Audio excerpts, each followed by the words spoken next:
కింద side brown colour అండి. Brown colour మీద కూడా జరీ అంచు వచ్చింది. చాలా రిచ్ లుక్ ఉంది. చాలా బాగుంది శారీ. క్లారిటీగా ఉందండి శారీ. క్లాత్ కూడా చాలా స్మూత్గా ఉందండి. చాలా స్మూత్గా ఉంది క్లాత్. ఆఫీస్ వేర్కి, చిన్న చిన్ని ఫంక్షన్కి చాలా బాగుంటుంది. లైవ్లో ఉన్న వాళ్ళందరూ డబల్ టాప్ చేయండి, లైక్ చేయండి, హాయ్ని కామెంట్ చేయండి. బ్లౌజ్ చూడండి సూపర్గా వచ్చింది. మంచి కాంబినేషన్, మంచి కలర్ కాంబినేషన్ బాగుందండి. ఎల్లోకి స్నఫ్ కలరు బ్లౌజు. పళ్ళు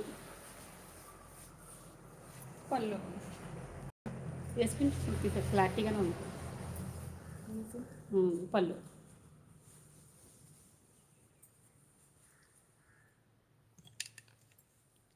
కాస్ట్ అండి, కాస్ట్ ఎంత? అది ఇందులో 570.